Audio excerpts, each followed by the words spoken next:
The Las Vegas Strip just recorded 11 consecutive months of declining visitation.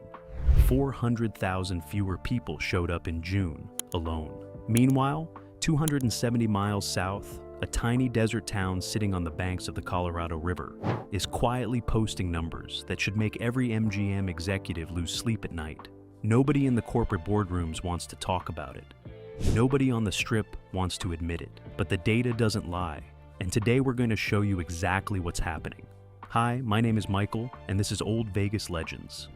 The numbers that should terrify Las Vegas.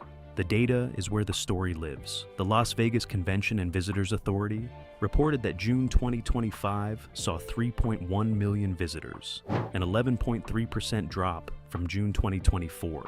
That's nearly 400,000 people who decided Vegas wasn't worth the trip. For the first half of 2025, total visitation dropped 7.3% compared to 2024. That's over 1.1 million fewer visitors walking the Strip in just 6 months. Harry Reid International Airport reported passenger counts down 6.3% in June alone. Now, here's where it gets interesting. During that same period, Laughlin's Casino Corridor, a stretch of riverfront properties that most Strip executives couldn't point to on a map without help, reported occupancy rates holding steady between 82 and 88%. Room rates that visitors actually describe as reasonable. Casino floors that, and I want you to really hear this, are not empty. The Nevada Gaming Control Board data shows that Laughlin gaming revenue, while not matching the Strip's raw dollar totals, has demonstrated remarkable stability precisely when the Strip has been bleeding. Downtown Las Vegas saw an 11.3% revenue drop in June 2025. Laughlin didn't crater, it held. In a market where holding is the new winning, that kind of stability is a statement. Now look, I'm not going to sit here and tell you Laughlin is doing $2 billion a month. It's not. The Strip still dwarfs it in raw revenue. But here's the thing about raw revenue numbers that Wall Street analysts consistently miss. Raw revenue means nothing if your costs are exploding, your visitors are vanishing, and your floor sits half empty on a Tuesday afternoon. The Strip is learning that lesson right now, in real time, in the most painful way possible. Meanwhile, Laughlin is doing something the Strip forgot how to do a long time ago. It's keeping the people who showed up happy enough to come back. And in the casino business, that's not a small thing. That's actually the whole thing. Strip gaming revenue fell 3.9% in May 2025. That marked 4 consecutive months of decline. Casino net income on the Strip crashed 40.4% in 2024, despite revenue actually increasing 6.2%. Read that combination slowly. More money coming in, far less profit kept. That's not a business model, that's a slow-motion emergency. And while that emergency unfolds on Las Vegas Boulevard, there's a little town on the Colorado River that's been running a sustainable, profitable, visitor-friendly operation for decades. The executives should be studying Laughlin like a textbook. Instead, most of them have never spent a weekend there. And honestly, that might be the most revealing thing I've told you so far. Don Laughlin built something Vegas. Forgot how to be. To understand why Laughlin works, you have to understand the man who built it. And I mean that literally. One man essentially built this town. His name is Don Laughlin, and his story is so outrageously American that if you pitched it as a movie, they'd tell you it was too on the nose. Don Laughlin was born in 1931 in Owatonna, Minnesota. He was running a slot machine operation out of his parents' basement by the time he was 15 years old. 15. I can barely manage my calendar at my age, and this man was running an illegal gaming operation as a teenager. At 21, he moved to Las Vegas with $600 in his pocket. He worked his way up, bought a small bar with a few slot machines, eventually sold it, and started looking for his next move. In 1964, he found a rundown 8-room motel and a small bar on the Arizona-Nevada border, sitting on the banks of the Colorado River. The nearest town of any size was Bullhead City, Arizona, directly across the water. Don Laughlin paid $335,000 for the property. Most people thought he'd lost his mind. He hadn't lost his mind. He'd found his vision. What Don Laughlin understood, viscerally and instinctively, in a way that no MBA program has ever been able to teach, was the fundamental compact between a casino and its customer. You come here, you spend money gambling, and in return, we give you value. Real value. Affordable rooms, cheap food, loose slots, a reason to stay, a reason to come back. Not a resort fee, not a 6 to 5 blackjack table, not a $25 cocktail. Value. Actual, tangible, you got something for your money value.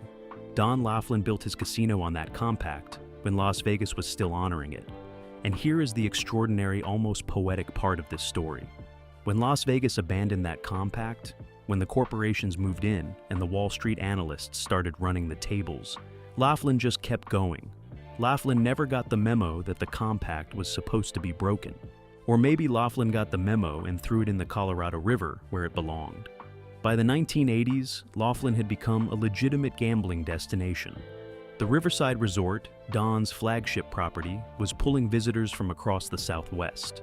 Properties like the Golden Nugget Laughlin, the Flamingo Laughlin, and Harrah's Laughlin followed, drawn by the same river traffic and the same value proposition that Don had proven could work. At its peak in the early 2000s, Laughlin was drawing 5 million visitors a year. Now, Don Laughlin is in his 90s. He still lives in Laughlin, still walks his casino floor, still knows what it means to treat a customer like someone whose loyalty actually matters. There's a lesson in that longevity that the Strip's rotating cast of corporate executives has never bothered to learn. And here's the part that gets me every single time I think about it. Don Laughlin built a town from nothing, using exactly the same principles that built Las Vegas. Affordable access, entertainment for regular people, the sense that if you make the trip, you're going to get your money's worth. Las Vegas used those principles to become the most famous entertainment destination on Earth. Then Las Vegas forgot them, and the town that learned everything from Las Vegas, that little river town in the Mojave Desert, kept them alive. That's not just a business story, that's almost a moral one. The price gap. That's eating Vegas alive. All right, let's talk money, because this is where the Laughlin advantage goes from interesting to genuinely staggering. Pull up any hotel booking site right now, any of them, and compare a weekend stay in Laughlin against a weekend stay on the Las Vegas Strip. What you're going to find is going to make you genuinely angry if you've been paying Strip prices without questioning it. A standard room at the Aquarius Casino Resort in Laughlin, one of the larger properties on the river, regularly runs between $45 and $85 per night on a standard weekend. No resort fee. Read that again, no resort fee. The Aquarius eliminated resort fees as part of a direct value positioning strategy. You pay for your room. That's it. The price you see is the price you pay. What a radical concept. Meanwhile, on the Strip, MGM Resorts raised resort fees twice in 2024. Premium Strip properties now charge $45 to $52 per night in resort fees on top of room rates that already start well above what Laughlin charges for the whole package. The average Strip room rate in 2024 fell 5.5% to $185.24 per night. And that's before the resort fee, before parking, before the 13.38% room tax. Do the math on a 3-night weekend trip. In Laughlin, you might spend $240 on a room, total. On the Strip, that same 3 nights will cost you north of $700 before you've touched a slot machine or ordered a drink. And the drink, by the way. Let's talk about the drink. Multiple visitors on Reddit and travel forums have documented paying $25 for a cocktail on the Strip. $25 for one drink. I've seen people on these forums do the math and work out that at that price, a couple having a few drinks over an evening of gambling is spending more on cocktails than on the gambling itself. Think about that dynamic for a moment. The casino has successfully made the drinks more expensive than the entertainment. In Laughlin, casino cocktails are running $4 to $8. Draft beers are $2 to $4 on the casino floor. The cocktail waitress is still coming around. She's still keeping your glass filled. And she's not charging you a mortgage payment to do it. Now, let's talk about the tables. Because this is where it really gets ugly for the Strip. According to Vegas Advantage's 2025 survey, the minimum for a 3-to-2 blackjack game in central Las Vegas is typically $25 to $50, even during off-peak hours. During busy times, it jumps to $100. Want $5 blackjack on the Strip? Circus might have it, but it'll likely pay 6 to 5 instead of the traditional 3 to 2. That single rule change increases the house edge by approximately 1.39%. You are losing money nearly 4 times faster than you should be, and you're paying $100 a hand for the privilege. In Laughlin, you can still find $5 and $10 blackjack tables. Real 3 to 2 payouts. Actual, legitimate, old-school casino math where the house has an edge, but it's not an ambush. Craps tables with $5 minimums. Single zero roulette at a couple of properties if you know where to look. These aren't relics. These aren't charity. These are deliberate business decisions made by casino operators who understand that a player who can play all night on $200 is going to eat at your restaurant, sleep in your hotel, come back next month, and bring 3 friends. The Strip forgot that math. Laughlin never did. The demographic weapon Laughlin is quietly wielding. Here's something the industry analysts consistently undercount when they're running their projections on Las Vegas. Demographics. Laughlin has always skewed older. Drive through the Aquarius parking lot on a Thursday afternoon, and you're going to see more RVs and more vehicles with AARP stickers than you'll see on any Strip parking structure. And for a long time, that demographic reality was treated by industry observers as a weakness. Old visitors, fixed incomes, not the high rollers the Strip was chasing, not the bottle service crowd, not the Instagram influencers, just regular, loyal, retirement-age Americans who like to gamble a little, eat a good meal, and not feel like they're being robbed. Here's what those analysts missed. That demographic is the single most valuable, most stable, most recession-resistant gambling demographic in the United States. They have time, they have vehicles, they have disposable income that's relatively protected from job market swings. They have 30 and 40-year habits of casino visitation that are deeply, almost stubbornly ingrained. And they have something that 25-year-olds gambling on their phones absolutely do not have. Loyalty. Old-fashioned, show up in person, spend money at your property loyalty. The Strip spent the last decade trying to attract the youth market while quietly pricing out the retirement market. Casino operators cited online gambling competition and tried to outcool the internet with nightclubs and celebrity chef restaurants and EDM residencies. $50,000 VIP tables and bottle service that costs more than some people's monthly rent. They chased the young, the wealthy, the photogenic.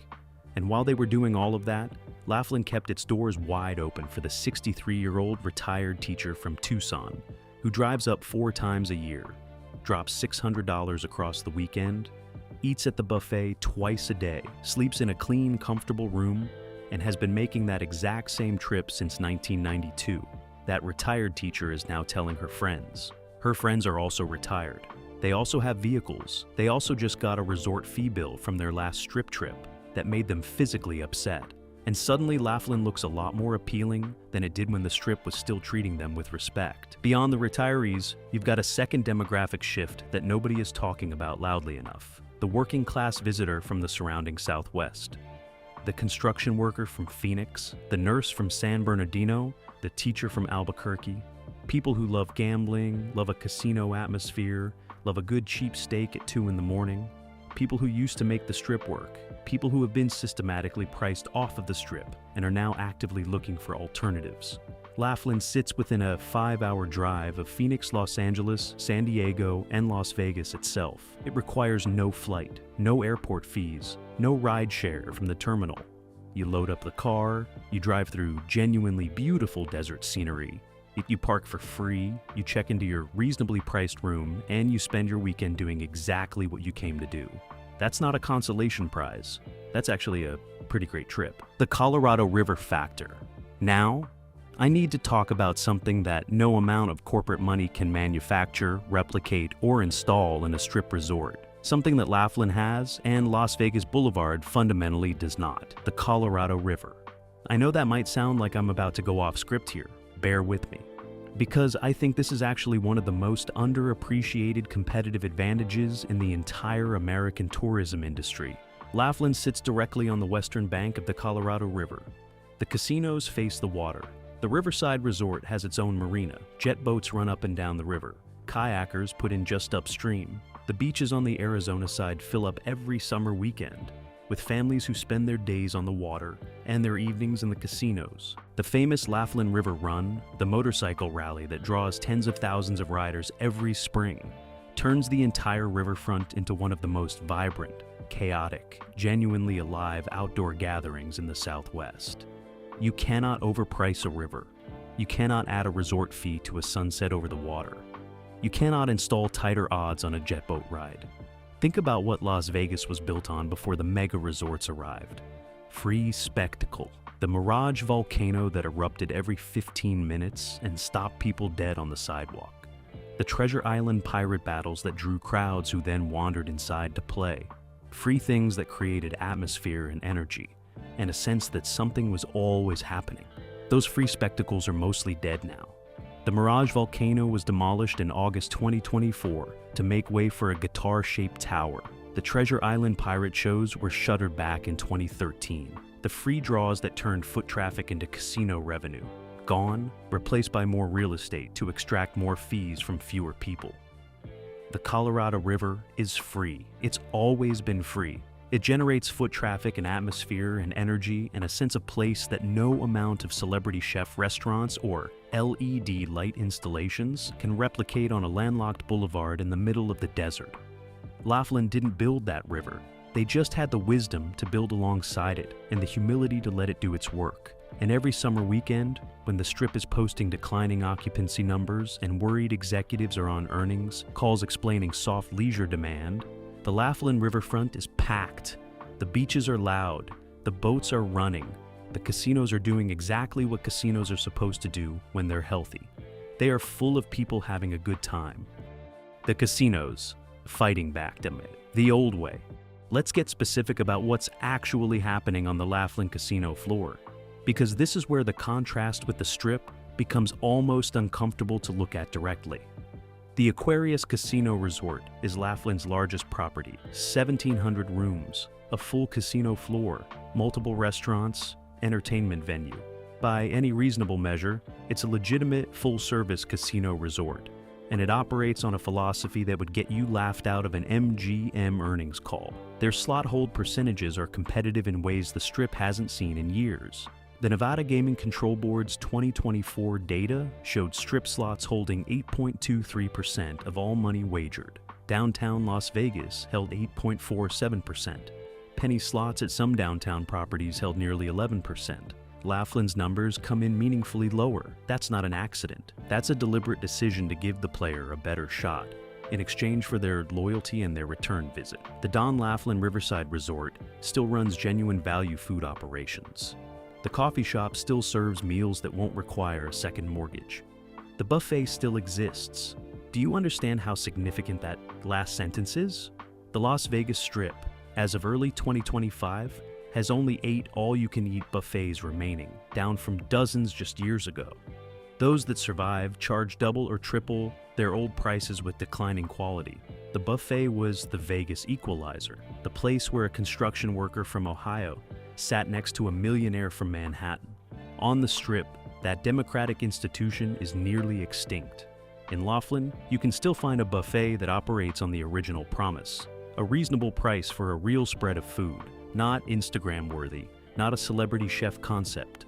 Just a good, honest, filling meal that makes you feel like the casino actually wants you to have a good time. The comp culture in Laughlin, while not what it was in its 90s peak, still functions in a way that rewards mid-level players. Tier matching is done. Free play is earned at rates that recreational players can actually reach. Casino hosts still know your name at some of these properties. That's not nostalgia, that's an operating philosophy. Now, I want to be fair here because this is important. Laughlin has had its own struggles. Some properties have closed over the years. The Pioneer Club, the Ramada Express, the Colorado Bell has had its challenges. This isn't a story about perfection. Laughlin has its issues. The entertainment options are thinner than the Strip. The room quality at some properties is showing its age. The food scene, while affordable, is not going to win any James Beard Awards. Laughlin is not the answer to every problem in Nevada tourism, but it is operating on a model that works. a model that keeps people coming back. And in 2025, when the Strip is posting 4 consecutive months of gaming revenue declines, working is not a small thing to be. What the Strip executives are quietly watching. Here's the part of this story that nobody's going to put in a press release. The Las Vegas casino corporations are watching Laughlin more carefully right now than at any point in the last 20 years. I want to be precise about what I'm saying here. I'm not saying they're scared of Laughlin in a direct competitive sense. The revenue gap is still enormous. I'm saying they're watching Laughlin as a data point, as evidence, as a case study in what happens when you maintain the old compact in a market where the dominant players have abandoned it. Because here's what the data is showing them, whether they want to see it or not. Visitation to the Strip is down 11.3% in June alone. Meanwhile, properties that maintain value-forward, volume-driven, loyalty-rewarding operations are demonstrating stability. The conclusion you're supposed to draw from that data is not complicated. The executives are smart enough to draw it.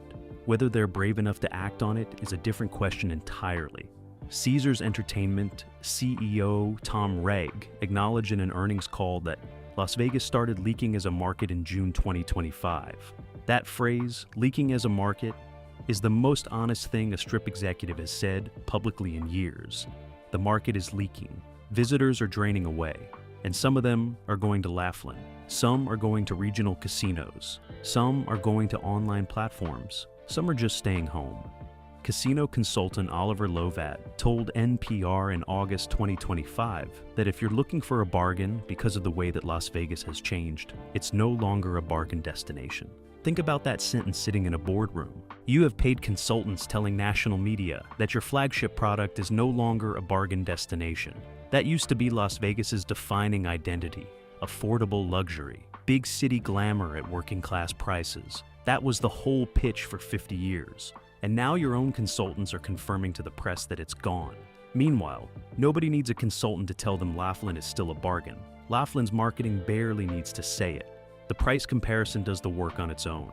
The internal industry whisper that's getting louder, the one that makes its way into analyst notes and conference conversations, is this. The Strip over-indexed on the high-end strategy at exactly the wrong moment. They assumed the middle market was soft, interchangeable, replaceable with whale revenue. They were wrong. The middle market wasn't soft. The middle market was the foundation. And now that the foundation is cracking, the whole structure is showing stress. Laughlin, almost by accident, almost by sheer stubborn adherence to the original model, kept the foundation intact. The road trip revolution nobody saw coming. There's a macro trend happening in American travel right now that fits Laughlin like it was designed specifically for it. And I genuinely don't think Laughlin planned this. I think they just happened to be the right product at the right moment. Which, if you think about it, is actually the story of Don Laughlin's entire life. Since 2021, road trip travel in the United States has been on a sustained, documented, statistically verifiable rise. A Deloitte travel survey found that Americans increasingly prefer drive-to destinations over fly-to destinations when discretionary income is under pressure. Rising airfares, airport frustration, baggage fees that make your eyes water, the general indignity of modern commercial air travel. All of these factors are pushing more American leisure travelers into their cars and toward destinations they can reach by highway. Laughlin is a drive-to destination. That's not a bug. That's the entire feature. From Phoenix, Laughlin is approximately 2 hours and 15 minutes. From Los Angeles, under 4 hours. From San Diego, under 4 hours. From Las Vegas, ironically, about an hour and a half. That last one is particularly interesting.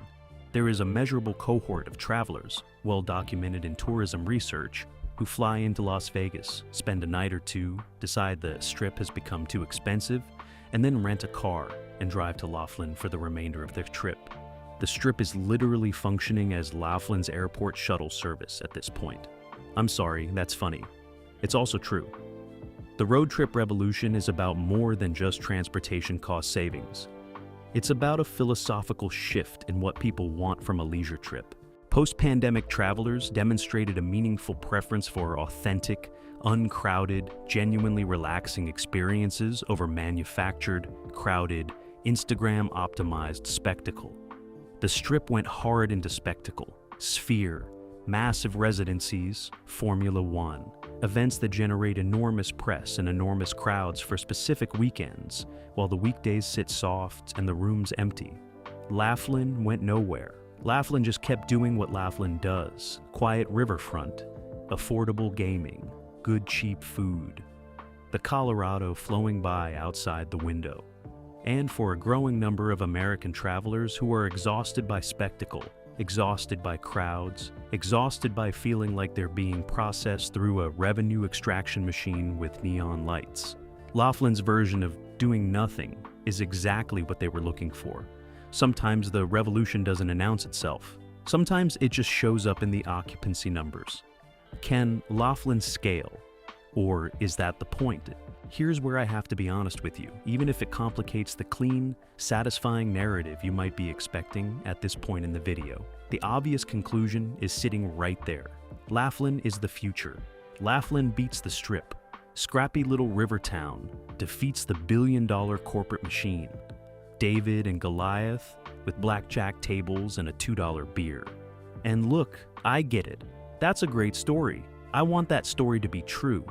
But here's the thing about great stories. They have a way of skipping over the uncomfortable parts.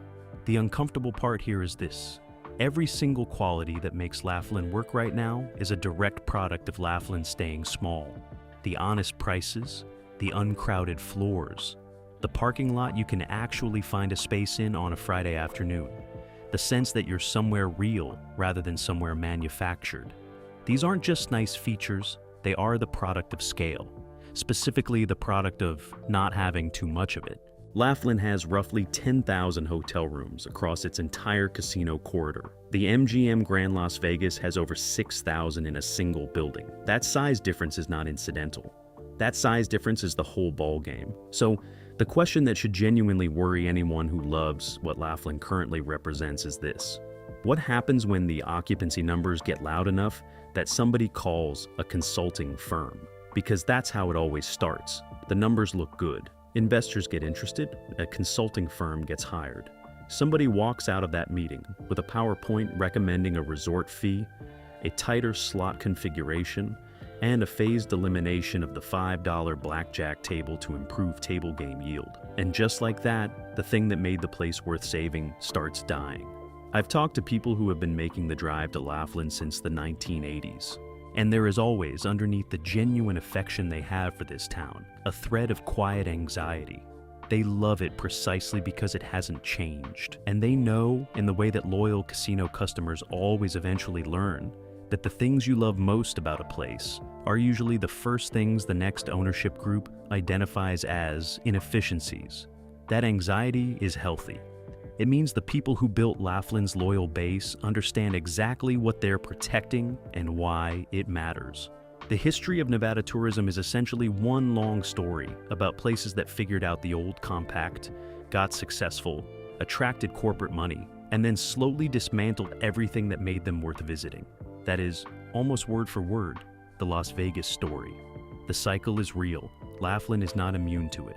The only question is whether anyone sitting in a Laughlin boardroom right now is smart enough or stubborn enough, or maybe just humble enough to look at what Las Vegas became and decide they'd rather be the exception. Don Laughlin built this town by being the exception. That legacy deserves better than a resort fee.